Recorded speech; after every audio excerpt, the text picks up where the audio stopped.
Syllabus में हमें 2 type की एनर्जी के बारे में पढ़ना है, that is kinetic energy and potential energy. But forms बहुत सारे होते हैं। अगर मैं फॉर्म्स ऑफ एनर्जी की बात करूं तो एनर्जी को कई सारे फॉर्म्स में कन्वर्ट किया जा सकता है। उनमें से एक बेस्ट एग्जांपल जो आपको मिलेगा, इस मान के चलो कि एक तो आप मान के चलो यहाँ पे सबसे बेस्ट काइनेटिक जो हम पढ़ते हैं, दूसरा क्या हो जाएगा पोटेंशियल एनर्जी, तीसरा क्या हो जाएगा मैग्नेटिक एनर्जी या मैकेनिकल एनर्जी कह लो, दोनों को मिला के। फिर इलेक्ट्रिकल एनर्जी भी आता है, ठीक है। फिर क्या आता है न्यूक्लियर एनर्जी, फिर आता है क्या हीट एनर्जी, फिर आगे आता है साउंड एनर्जी, ठीक है। तो बहुत सारे टाइप्स की हमारी क्या होती है एनर्जीज होती है, और हमें सबके बारे में क्या करना है पढ़ना नहीं है, हमें सिर्फ इन दो के बारे में पढ़ना है जो कि हमारे लिए इंपॉर्टेंट है सिलेबस में भी हमारी, ये वाली। ये बात समझ में आ गई सबको? ये सभी फॉर्म्स ऑफ एनर्जीज है, मतलब कि देखो एनर्जी कन्वर्जन होता है, मेरी बात ध्यान समझना कि energy converted from one form to another, one form to another. मतलब क्या, ध्यान से समझो कि एनर्जी को एक फॉर्म से दूसरे फॉर्म में कन्वर्ट किया जा सकता है, क्योंकि आजकल के टाइम में जो हम मैक्सिमम एनर्जी का सोर्स बना रहे हैं वो इलेक्ट्रिसिटी बना रहे हैं। सुनना, इलेक्ट्रिकल एनर्जी की अगर हम बात करते हैं बच्चों, कौन सी एनर्जी की बात करते हैं इलेक्ट्रिकल। इलेक्ट्रिकल की खास बात क्या होती है कि ऐसी एनर्जी होती है जो पॉल्यूशन फ्री है,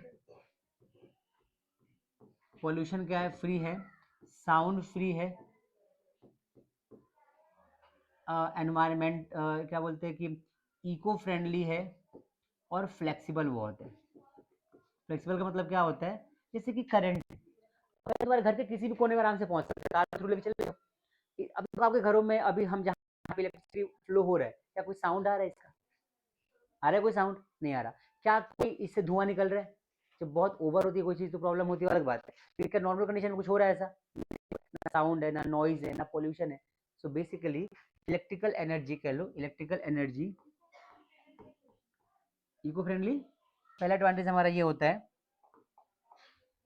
कि पॉल्यूशन फ्री है, साउंड फ्री है, इको फ्रेंडली है, और ये फ्लेक्सिबल है। ऐश ऐश प्रोड्यूस नहीं करता। आप जब भी कभी कुछ चीज जलाओगे तो हीट मिलेगी आपको। हम इलेक्ट्रिसिटी की हेल्प से बिना किसी चीज के हीट प्रोड्यूस कर सकते हैं, बिना बिना ऐश के। बात समझ में आ रही है? बिना राख। बेसिकली ये सबसे इजी है। अब एनर्जी को क्यों किया जाता है? क्योंकि देखो एनर्जी जो है बनाई किसी और जगह पे जाती है, बनाते किसी और फॉर्म में है, कन्वर्ट किसी और फॉर्म में किया जाता है, ताकि हम उसको इजीली आसानी से हर जगह पे यूज कर सकें। ये मेन हमारा पर्पज होता है इलेक्ट्रिसिटी मतलब एनर्जी को यूज करने का। तो एनर्जी को एक फॉर्म से दूसरे फॉर्म में कन्वर्ट करने को बेसिकली बोलते हैं ट्रांसफॉर्मेशन ऑफ एनर्जी। क्या बोलते हैं? Transformation of energy. और तब होता है जब एनर्जी हमारी कंजर्व होती है। मतलब कि अब ध्यान से समझना, जैसे हमारे घर में बैटरीज होती है। अब बैटरीज को हम इसके इन्वर्टर घर में लगा होता है, लाइट आती है इन्वर्टर से, बैटरी चार्ज आती है हमारी, उसका फिर हम उसको क्या करते हैं जलाते हैं। तो इलेक्ट्रिकल एनर्जी से बाद में हमें लाइट एनर्जी मिलती है। जैसे लाइट, अब मान लो आपके घर में लाइट चली गई, तो जब लाइट चली जाएगी तो उस केस में भी तो क्या होगा कि भाई आपको इलेक्ट्रिसिटी मिलती रहेगी ना, तो वहाँ पे केमिकल एनर्जी से आपको केमिकल एनर्जी से इलेक्ट्रिकल एनर्जी मिलेगी, तो कन्वर्जन होता है। एग्जाम्पल लेके समझो कि मान के चलो कि भाई बैटरीज की बात कर रहा हूँ, तो बैटरीज की बात करूँ तो बैटरीज में क्या होता है बच्चों, सबसे पहले बैटरी तो भाई चार्ज का होता है, चार्ज होता है। तो चार्ज का मतलब होता है कि इसमें केमिकल रिएक्शन होता है। क्या होता है बच्चों? Chemical reaction.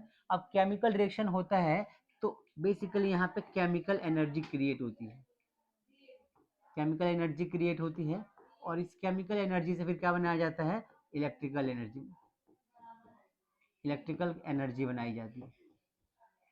बात समझ में आ रही सबको? तो केमिकल एनर्जी से क्या बनाई जा रही है इलेक्ट्रिकल एनर्जी, और ये जो इलेक्ट्रिकल एनर्जी हमारे पास है ये हमारे बहुत यूजफुल होती है। दिस प्रोसेस इज कॉल्ड, अब यहाँ पे क्या देखा हमने कि केमिकल एनर्जी से इलेक्ट्रिकल एनर्जी बना दिया हमने, तो यहाँ पे कन्वर्जन हो गया। क्या हो गया बच्चों?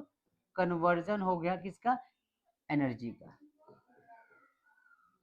छोटा सा एग्जांपल है कि एनर्जी कन्वर्जन कैसे होता है, बट इतना समझो कि एनर्जी मतलब कन्वर्जन होता रहता है, और हमारी एनर्जी कंजर्व होती है हमेशा। एनर्जी क्या होती है?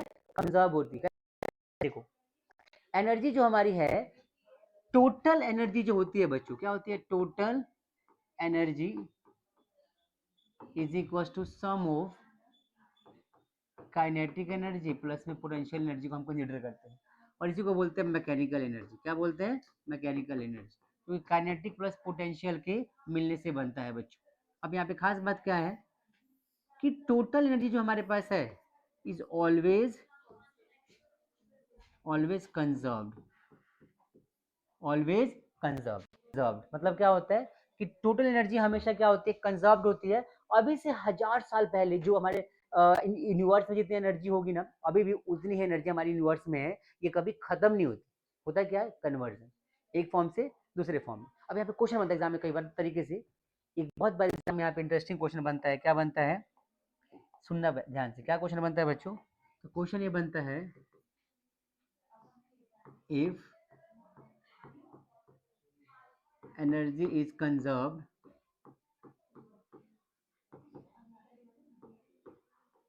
then why we are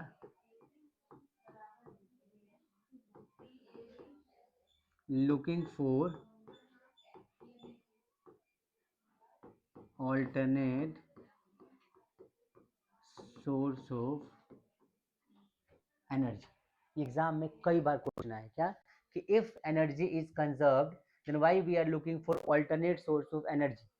मतलब कि एनर्जी अगर मान लो कि खत्म होती नहीं है, कंजर्व्ड रहती है, रिजर्व रहती है, तो हम अल्टरनेट सोर्स ऑफ एनर्जी के लिए क्यों अलग अलग सोर्स ऑफ एनर्जी को क्यों ढूंढ रहे हैं? बिकॉज एनर्जी बेटा हमारे पास रिजर्व तो है, लेकिन एनर्जी ऐसे फॉर्म में चली जाती है जिसको हम रिट्रेस नहीं कर सकते। एनर्जी को रिट्रेस नहीं कर सकते। मान लो कि अभी के टाइम में इलेक्ट्रिसिटी को आपने ऑन किया, सुनना, इलेक्ट्रिसिटी को आपने ऑन किया और ये बल्ब यहाँ पे या ट्यूबलाइट यहाँ पे जल रही है।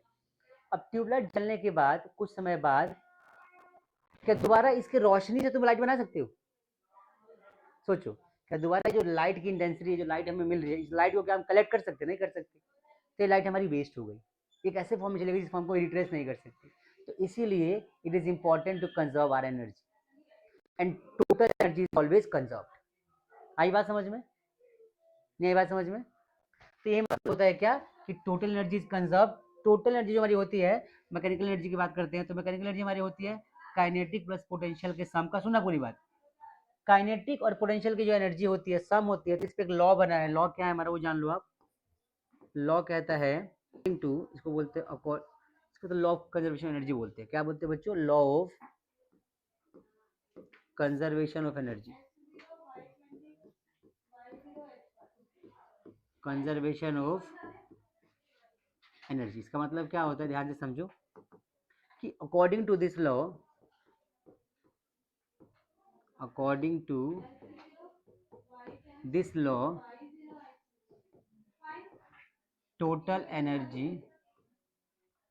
according to this law total energy of the universe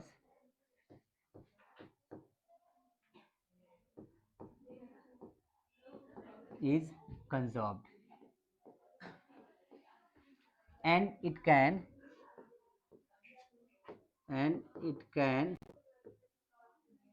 only be transferred from one form to another। इसमें का बहुत इंपॉर्टेंट ऐड किया जाता है कि लिखता हूं मैं, एनर्जी क्या बोलते हैं? एनर्जी कैन, बोलो याद है किसी को? Energy can neither be created